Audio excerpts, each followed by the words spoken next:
Assalamu alaikum guys, welcome to my YouTube channel. And today we are discuss about equations. and जैसे कि आप जानते हैं हम फॉलो कर रहे हैं mathematical economics introduction to mathematical economics book को, जिसका एडिशन 3rd यूज़ कर रहे हैं और राइटर का नेम है एडवर्ड टी डॉलिंग। सो इसमें लास्ट लेक्चर में हमने exponent, polynomials, equation, linear and quadratic equation के बारे में डिस्कस किया था। जस्ट एक्सपोनेंट्स एंड पोलिनोमियल्स के बारे में डिस्कस कर लिया था। आज हमने इक्वेशंस के बारे में फर्दर डिस्कशन करनी है कि इक्वेशंस की टाइप्स क्या हैं और इक्वेशंस का बेसिकली इकोनॉमिक्स में रोल क्या है। उसके बाद फंक्शंस का आपको लेक्चर वैसे डिलीवर हो गया। नाउ अब हम स्टार्ट करते हैं इक्वेशन से। Basically equations and their solutions topic का नेम है। And equation, the attachment of two algebraic sentences with the sign of equality, the equality of two sentences, or if a sentence is equal to 0 it is known as equation। कि कोई भी to sentences या two variable या two equations को जब हम equality में लिख देते हैं तो वो हमारी इक्वेशन बन जाती है। उसके अलावा अगर वो सेंटेंस या वो इक्वेशन को हम इक्वल टू 0 कर देते हैं तो वो भी हमारी इक्वेशन बन जाती है। जैसे कि इधर एग्जांपल दी गई है 3x + 4 is equal to 20 and second example है 2x² + 5x + 6 is equal to 0 and third है 4x + 5 is equal to y + 3। So the purpose of equation is to find the value of unknown like x and y etc। अब ये एक important objective है यहाँ कि equation का main purpose क्या होता है। बेसिकली अननोन या अननोन को हम वेरिएबल भी कहते हैं कि वेरिएबल की वैल्यू फाइंड करना इक्वेशंस का पर्पज़ होता है। In each equation there are 2 parts. अब इक्वेशन के पार्ट्स कितने हैं? 2 पार्ट्स हैं। One is left hand side and the other is right hand side. In each equation there is one or more then one unknown. कि हर equation में एक या एक से ज़्यादा अननोन मतलब वेरिएबल होते हैं। The equation are basically divided into 2 types. कि इक्वेशन को हम 2 टाइप्स में डिवाइड करते हैं। कौन कौन सी टाइप्स हैं? वन है equation due to number of unknown and second है equation due to power of unknown. इधर आप देख रहे हैं कि ब्लू टिक शो कर रहा है कि 2 टाइप्स हैं। फर्स्ट ए से रिप्रेजेंट है equation to due to number of unknown and second B से है equations due to power of unknown. Okay, first type को हम पहले डिस्कस करते हैं कि equation due to numbers of unknowns. Basically यहाँ पे अननाउंस को वेरिएबल्स भी कहते हैं। अननाउन का दूसरा नाम वेरिएबल भी है। अच्छा, इसमें हमारे पास फर्दर कैटेगरीज हैं। फर्स्ट है equation of one unknown. The equation which has just one unknown is called equation of one unknown. कि कोई भी इक्वेशन जिसमें सिर्फ सिंगल वेरिएबल होगा तो वो हमारी इक्वेशन ऑफ वन अननाउन कहलाएगी। Its standard form is ax + b is equal to 0। अब इसमें आप देख रहे हैं कि x हमारे पास सिंगल वेरिएबल है, अननाउन है, तो इसलिए हम इसको इक्वेशन ऑफ वन अननाउन कहते हैं। इसी तरह सेकंड में आ जाता है equations of two unknown. The equation which has two unknown is called equation of two unknown. कि कोई भी इक्वेशन जिसमें 2 वेरिएबल होंगे वो हमारी इक्वेशन ऑफ टू अननाउन बन जाएगी। ठीक है, इसकी स्टैंडर्ड फॉर्म है ax + by is equal to 0। अब इसमें आप देख रहे हैं कि x एंड y हमारे पास 2 वेरिएबल हैं, तो इसलिए इक्वेशन ऑफ टू अननाउन कहलाएगी। उसके बाद थर्ड आ जाती है equation of 3 unknown. Basically equation of 3 unknown has 3 unknown. ठीक है, कोई भी इक्वेशन जिसमें 3 वेरिएबल्स होंगे वो इक्वेशन ऑफ 3 अननाउन होगी। And its standard form is ax + by + c is equal to 0। अब इसमें आप देख रहे हैं कि हमारे पास x, y एंड c ये 3 हमारे पास अननाउन्स है। c के साथ यहाँ z मिस्टेक, ठीक है, c के साथ आपने z ऐड कर लेना है। ओके, उसके बाद ये वन टाइप हमारी वाइंड अप हुई। उसके बाद सेकंड टाइप आ जाती है इक्वेशंस की, equation due to power of unknown. इसमें फर्स्ट आ जाती है linear equations. Linear equation basically वो इक्वेशन होती है जिसमें वेरिएबल की हाईएस्ट पावर 1 हो।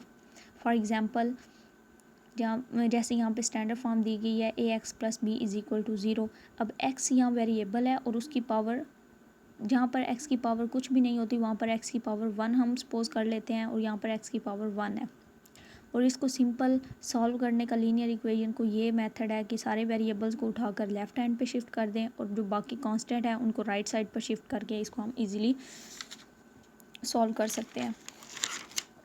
ओके उसके बाद नेक्स्ट आ जाता है quadratic equations. Basically the equation were the highest power of a noun is 2, कि कोई भी इक्वेशन जिसकी हाईएस्ट पावर 2 होगी वो क्वाड्रेटिक इक्वेशन कहलाएगी। इसकी स्टैंडर्ड फॉर्म है a x square plus B x plus c is equal to 0। अब इसमें हम देख रहे हैं कि एक्स हमारा वेरिएबल है और एक्स की पावर 2 है, तो इसको हम क्वाड्रेटिक इक्वेशन कहते हैं। इसमें एक बात इंपॉर्टेंट है कि ए कभी भी 0 के इक्वल नहीं होगा, वरना वो लीनियर फॉर्म में चला जाएगा। सो इसलिए ए कभी भी इक्वल टू 0 नहीं होगा। उसके बाद क्वाड्रेटिक इक्वेशन को बेसिकली सॉल्व करने के 3 मेथड हैं जो यहाँ पर शो नहीं है, लेकिन ये जानना ज़रूरी है आपके लिए कौन कौन से मेथड से क्वाड्रेटिक इक्वेशन सॉल्व होती है। फर्स्ट है क्वाड्रेटिक फार्मूला, सेकंड है फैक्टराइजेशन मेथड एंड थर्ड है कंप्लीटिंग स्क्वायर मेथड। ओके उसके बाद नेक्स्ट आ जाती है क्यूबिक इक्वेशन। लास्ट थर्ड पे अगर आप गौर करेंगे तो आपको नज़र आएगी कि क्यूबिक इक्वेशन बेसिकली हमारे पास क्या है, were the highest power of variable is 3। Variable जानना उन्हें एक ही चीज़ है, ठीक है, हाईएस्ट पावर उसकी 3 होगी। यहाँ पे स्टैंडर्ड फॉर्म उन्हें दी गई है कि ए एक्स का cube plus B X square plus C X plus D is equal to 0। अब यहाँ पे आप देख रहे हैं कि वेरिएबल एक्स की पावर 3 है, तो इसलिए हम इसको क्यूबिक कह रहे हैं। अगर एक्स की पावर 2 होती तो हम उसको क्वाड्रेटिक कहते हैं, और इसी तरह अगर एक्स की पावर 1 है तो उसको हम लीनियर कहते हैं। ओके यहाँ तक टाइप्स कंप्लीट हो जाती हैं, मतलब 2 टाइप्स हैं, उसकी फर्दर कैटेगरीज यहाँ पर पॉइंट अप हो जाती हैं। उसके बाद नेक्स्ट अगर हम देखें तो हमारे पास डेफिनेशन आती है अननाउन या वेरिएबल, ठीक है। अननाउन का दूसरा नाम वेरिएबल है, ये बहुत इंपॉर्टेंट डेफिनेशन है according to sir Rajendra Prakash. Okay उसके बाद the symbol like X Y Z is an equation are called known है, कि कोई भी सैम्बल जैसे कि एक्स हो गया, वाई हो गया, जी हो गया, ये वेरिएबल्स होते हैं किसी भी इक्वेशन के, ठीक है। उसके बाद हम वेरिएबल की वैल्यू को फाउंड करने के लिए हम इक्वेशंस को सॉल्व करते हैं। जैसे कि यहाँ पर है 3x + 5 इज़ इक्वल टू 20। यहाँ पर x हमारा अननाउन है, वेरिएबल है। इसी तरह सेकंड एग्जांपल में देखें तो 4q इज़ इक्वल टू 16, इधर हमारे पास q वेरिएबल है। तो इसी तरह नेक्स्ट हमारे पास डेफिनेशन आ जाती है कांस्टेंट की। ओके कांस्टेंट हमारे पास बेसिकली क्या है कि क्वांटिटी इन, अगर सिंपल वर्ड्स में बात की जाए तो कांस्टेंट क्वांटिटी चेंज होती है, ठीक है इसमें, लेकिन कांस्टेंट सेम रहता है सॉल्यूशन से पहले भी और सॉल्यूशन के बाद भी। क्या मैंने कहा है कि क्वांटिटी चेंज होती रहती है लेकिन कांस्टेंट सेम रहता है सॉल्यूशन से पहले भी और सॉल्यूशन के बाद भी। अब इसकी अगर डेफिनेशन की बात की जाए, the number whether attached with unknown और occur separately in any equation are called constant, ठीक है, कि जो अटैच होता है अननाउन के, कोई भी वेरिएबल हो गया, जैसे 5y हो गया, ठीक है, y वेरिएबल हो गया और 5 कांस्टेंट हो गया। इसी तरह या सेपरेट हमारे पास लिखा हुआ होता है, जैसे हो जाता है 5x plus 2x is equal to 5। अब जो सिंपल 5 है इक्वल के साइन के साथ लेफ़्ट साइड पे या राइट साइड पे, आप जहाँ मर्ज़ी लिख लें, ठीक है, तो वो हमारा कांस्टेंट कहलाएगा। उसके बाद वही बात उन्होंने की हुई है, the value of such constant remain the same before and after solution of equations. उसके बाद as in equation 3x + 5 is equal to 20। यहाँ पर आप देख रहे हैं कि 3, 5 और 20 हमारे पास कांस्टेंट है। उसके बाद नेक्स्ट डेफिनेशन है पैरामीटर्स की, और ये भी बहुत इंपॉर्टेंट डेफिनेशन है।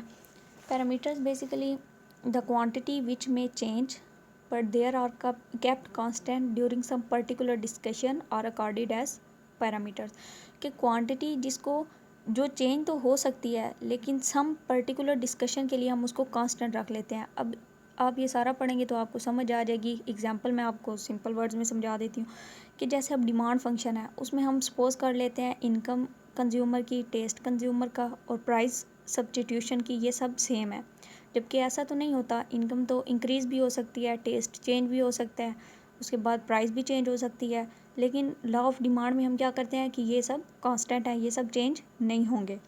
दे are given the name of parameters, इन सब को हम पैरामीटर्स, या जो अदर थिंग्स हैं इन सब को हम पैरामीटर्स कहते हैं, ठीक है। स्टैंडर्ड फॉर्म अब जैसे डिमांड फंक्शन की है q is equal to a minus B P, ठीक है। इसमें a एंड b हमारे पास पैरामीटर्स हैं और p एंड q हमारे पास वेरिएबल्स हैं और माइनस का साइन हमें शो कर रहा है कि नेगेटिव रिलेशन है प्राइस और क्वांटिटी में। तो पैरामीटर्स की आई होप आप लोग को डेफिनेशन समझ आ गई होगी कि इसमें क्वांटिटी जो बाज़ दफ़ा तब्दील होती है और बाज़ दफ़ा नहीं तब्दील होती, उसको हम पैरामीटर्स कहते हैं। ओके, उसके बाद नेक्स्ट डेफिनेशन हमारे पास आ जाती है कोफिशिएंट की। बेसिकली कोफिशिएंट हमारे पास क्या होता है, कोफिशिएंट शो करता है कि अननाउन को ऐड कर दें ऐसा नंबर जो अननाउन से पहले होता है। जैसे 5x² की एग्जांपल हम लेते हैं, ठीक है। 5x² में कोफिशिएंट हमारा कौन सा होगा, 5। क्यों, आप अगर रजिस्टर पास है तो वहाँ पर लिखें 5x²।